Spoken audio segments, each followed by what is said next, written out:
PCB और PSL franchise के दरमियान माली मामलात पर जंग तेज हो गई। पाकिस्तान सुपर लीग के तमाम फ्रेंचाइज ने अपना मुश्तरका एलामिया जारी कर दिया। पीएसएल के मौजूदा तरीके पर हमें सख्त तहफ़्फ़ुज़ात हैं। पीएसएल फ्रेंचाइज मामलात पर बात करने के लिए पीसीबी गैर संजीदा है। मौजूदा निज़ाम पर फ्रेंचाइज से ज़बरदस्ती की जा रही है।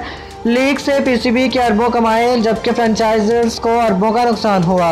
इससे कबल सीजन में भी फ्रेंचाइजर्स को नुकसान उठाना करना पड़ा। और याद रहे कि माली मामलात पर पीएसएल फ्रेंचाइजर्स ने लाहौर हाई कोर्ट में पाकिस्तान क्रिकेट बोर्ड के खिलाफ केस दायर किया हुआ है।